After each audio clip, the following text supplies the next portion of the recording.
But yeah, moving on, we got to talk about the Clippers. So another year, another disappointing, another disappointing Ezek, and also another year of Kawhi. Another year of Kawhi not being healthy. Now, people are saying that should you blow it up? Paul George has already been rumored that he's going to test free agency. I'm assuming Orlando and the 76ers will be giving him all the money that he needs. So, me personally, I don't think PG is coming back. No. I don't think PG is coming back. I don't think he should. No. I think it's time to blow the entire thing up. Honestly, I don't think it's time to blow it up. You can't blow it up because you just got a new arena. You need to put butts in the seats. You gotta have people. You gotta have the people come and see somebody. I think that's what Harden. I think guys like PG is gone. I think Russ should go. I don't really think Russ brings any. Well, I mean, Russ. The thing about that is, I don't think Russ will go because I don't think there's another situation that he can go into that it's going to be where a team. It's going to be where a team that they're contenders. And truth be told, I don't think the Clippers are contenders, but never was. But they're good enough to where it's like, okay, maybe people can think that. But I mean, I was saying it all year, like before the Harden trade, like everybody keeps saying, "Oh, if the Clippers are healthy." There is no scenario when the Clippers are healthy. Like, Kawhi is going to be down at some point. Paul George is going to be down. Like, that just has to stop. It's the same thing with the 76ers and Embiid. Like, that scenario just has to go out the window. That's never going to happen. But it's inevitable. Exactly. But even with the Harden trade, it's crazy because if y'all remember, when the Harden trade went down, the Clippers skyrocketed on the odds to win the title. I was not moved. Like they had them winning the title after the Clippers. Yeah, I don't see how where they're I don't see any previous indications that would make hit their odds jump up that high. I mean, just the mere fact that you got Harden and PG and Kawhi on the same team, and that's another thing too. And I'll get into that later. The whole era of the time of when you can have a big three and just get a bunch of random that era is over. We seen that in Phoenix. Yeah, you seen it in Phoenix. You seen it in Phoenix. We'll talk about that later. It's not just the big three anymore. It's just your role players outside the big three, the coach. Right. The way and it's about duos now. It's about duos and wing players. Like teams like Denver can beat any team in my opinion with the big three thing. Exactly right. And so with the situation with Harden, listen. I said it to y'all a million times. You've heard it from me a million times. Any team that has James Harden on their team, I just don't think that they're going to be contending for a championship. I immediately get them away from the category of a contender if you add James Harden. And again, Rockets was the closest one. And again, it proved itself dividend in this very series. Now, I will admit, the Game 4, he showed me something. Yeah. He showed me something. And we were talking about it in the group chat, but I thought that performance was more impressive than the 2 games he had in Boston because it was a situation if we lose this game, it's down 3-1, it's GG's. But if you got a chance to tie it going back to the crib and you showed up big time, that was really impressive to me. And they needed it from him as well. Me, it was really impressive, but also a couple hours after the game, I was like, he ain't gonna play like that again. Oh no! Of course, no. Listen, he didn't. And the thing about Harden is, and I have to say this, and I know it's gonna hurt y'all feelings, but I have to say this: Harden, the way he lost my respect, especially in Houston, he showed me that he's a guy that's playing to get the bills paid and not chasing greatness. Because when he did choke and when he did lose, it didn't bother him. It doesn't bother him because you know what he's doing? He's at the strip club the same night. When he lost me, hold on. When he lost me completely, 2017 in the semifinals, you down 3-2 to the Spurs. Kawhi and Tony Parker aren't playing. This is a freebie. Force Game 7 going back to San Antonio. You don't know what can happen. And you was the number 1 offense in the NBA that year. 2 of 10. 7 points. Didn't even attempt a shot in the first half. 16-17 or 17-18? No, 16-17. Didn't even attempt a shot in the first half. Got rolled off the court with no Kawhi and no Tony Parker. Lost the game, got blowed out. You know where James Harden was at? Approximately 3 hours after that? Houston Strip Club. I remember. That told me all I need to know. The losing doesn't affect you. When Jordan was losing to Detroit, what was he doing? in the weight room. When Tragic Johnson happened, Tragic. he was in the weight room, bro. When LeBron lost in 2011, you know how hard LeBron took the loss in 2011. He came back the next year. He had a new voice. Wow. He had a raspy voice. I was like, bro, who is this man? I don't even recognize this man talking. He came back with a whole new look. That's how much that lost. And that's what I'm looking at Harden. Like, the losses don't even do nothing to you because you just like, okay, whatever. We on to the next. But also, I'm sorry, but it was like I was telling you. I'm looking at these numbers. That game 5 when it was 2-2. Yeah. What was his splits? Like he shot like 2 of or 3 of something. James Harden. You realize James Harden is tied for the most.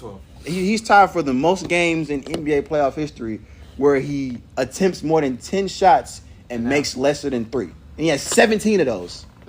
He has 17 games where he's either attempted 10 shots or more and made 3 or less in the playoffs. And if you look at, I'm not gonna put a list up because we're not gonna have all that's a whole movie trying to go through every situation. But if you put a list up and you look at all the games, it was all meaningful games. Just like that game 5, like it's tied 2-2. You at your house, you got a chance to go up in the series and take control, and you just lay a dud. Now Paul George did the exact same thing. He did worse. I think PG should be held at. No. PG did most. He did worse because I expected it from James Harden. Right. I expected it from James Harden. But especially when he went super dynamic in game 4, like just crazy dynamic. And then you come back in this series and you just a complete no-show. And I mean, Russ shooting 15% from the field doesn't help you either. Yeah. But again, when you bring in a guy like James Harden and guys like Paul George, they're supposed to uplift that. And the fact that they couldn't even get it against us, like you go against the Mavericks and Luka, where Luka by far plays the worst series in his career, and you couldn't even get it to Game 7 at least. So I just think that. And what, Game 7 would have been in. It would have been in LA. Yeah. It would have been in LA. So I'm looking again. Am I real shocked by this? No, I expected this.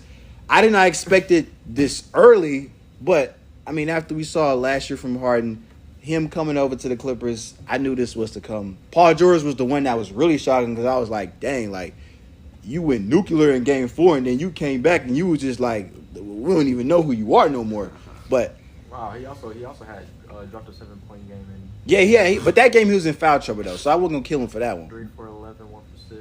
Yeah, he only got up 11 shots, but I mean, you can add this to the classic of Harden's choke jobs in my opinion. But I know you dying to say something right now. I feel like Harden is definitely the scapegoat for a lot of these instances, and he's the easy target, right? He's the former MVP. He's Mr. Houston. He's gone from team to team. It seems like he has this black cloud over him. But need I remind everybody at the table that this sport is not golf. It's not bowling. It's nothing of the sort. This is a team game. So I feel like, as Dave just so eloquently spoke, the blame is not 100% on Harden. And we can't keep throwing Harden into these conversations and making him the guy that we need to keep pointing the finger at, especially when he gives you moments like Game 4. I'm looking at the stat. I mean, if you watch the game, you can see he literally took that game over in the end. He did. No, he did. I would give you that. Luka was seeking these guys and was cooking them, especially down that stretch. So, I mean, I don't know. I'm actually shocked that we're still pointing fingers at Harden for real. Yeah, that's just me though. He led the series in scoring as a third option and as a facilitator. It should be in only every game besides 2.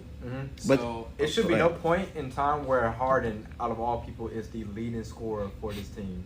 The leading scorer should have been Paul George. He should have been more effective. He's the number 2 so guy. in that case, I feel as though. One goes down, I mean, we're not shocked that Westbrook put up a stinker. I mean, we all know Westbrook is washed. Wow. But guys like Paul, crazy. But he's washed. Westbrook is washed. But back to this. Paul George should be the leading scorer. There should be no reason nor explanation as to why Harden outplayed him, especially if this is his team. So with saying that, do you think that it's really all about Kawhi being hurt more so though the performance? Because if Kawhi is healthy, then Harden is not going to be in a position where he has to be the leading scorer, or PG's not going to be in a position where it's all going to be on him, and Russ is not going to be in a position where he has to do more, and he can't give you that. I still feel as though Harden would have been. I still feel as though Harden would have been as effective even if Kawhi was on the court. Yeah. Because Harden does more with the ball. Right. Harden, if let's say Kawhi Great is playing, spaces. Kawhi's gonna be averaging like probably between 25, 27 points a game. Right, yeah. Harden be right behind him, still averaging 20, 21, along with 10, 11 assists. Okay. Paul George was definitely Night like and the day. biggest flop, the biggest disappointment this series Playoff for Pete. me. And he was the leading scorer with all the focus on him when it shouldn't even. He should have not even have all the focus when it should have been Shouldn't have on. been. PG. So it would have been even worse if most of the focus was on Paul George, who's supposed to be the best scorer on the team, Mhm. and second then Kawhi, and then James Harden being the third scoring threat. It would have been even. He probably would have had way more open shots, easier reads, and it would have been way easier for this team. I hear you, but this is where I can't take, and I hear you too, but this is why I can't take none of that y'all just said. Number one, you saying that like, yeah, he's getting the most attention he shouldn't have been at. A couple months before he got to Houston, before he got to the Clippers, what was he saying? I'm the system. So if you're the system, you should be ready for stuff like this. On top of that, last year in the postseason when you dropped 40-something in game one, when Embiid was hurt, he was in a post-game presser talking about how like, yeah, man, like, I can still do this. Like, I'm playing a. He's basically saying I'm playing a role right now because Embiid is here, but I'm really still like that. So if you're getting the number one attention from the defense, you should be ready for that. Like, you should be. If you are the system, if you're the guy, like, yeah, I'm still that guy. Like, I'm still Houston James Harden. Like, you should be ready for that attention. You should be ready to combat with that. I think what do you mean by system is like that it all runs through him. Not that he's shooting everything, but he's the facilitator. I think what he meant by system is a facilitator. Yeah. He's in control. He's a floor general. He's one of the best floor generals. I'm saying, but what about the comment when he think said with that I'm still I think with that- basically saying like I'm still I him, think like with that system, when Embiid was out. With that statement, he was. Wait, what? I think with that statement, he was like referring to like more of like I'm still Harden in Houston. I still can put up 30. That's what I'm saying. I think that I'm not gonna. I think that was more of the idea he was referring to. But I feel as though like that entire talk about him being the system. I don't think that's like a relevant thing to say because I don't think Harden hasn't been the same since he's left Houston. Well, I mean, Go to Brooklyn, he's the third option behind KD and Kyrie. He goes to Philly, obviously Embiid is the main option. Right. So if you look at his stats, it's been like plummeting from the 30 points per game averages all the way to the low 20s. Exactly. Along with the assist numbers going up. Right. So I don't think that idea of him being a system is. And I mean, no, he's not, and he's not supposed to. I mean, he's a seasoned guy who's in his 30s. He's not supposed to be the guy from Houston. Nobody's going to be playing at that level forever. But you made the point of he led the series in scoring. It's the same thing about last year. Last year versus Boston, he had 2 games where I thought that it was by far the best 2 playoff games of his life. And the only thing we were talking about at the end of the series was how bad he was the last 2.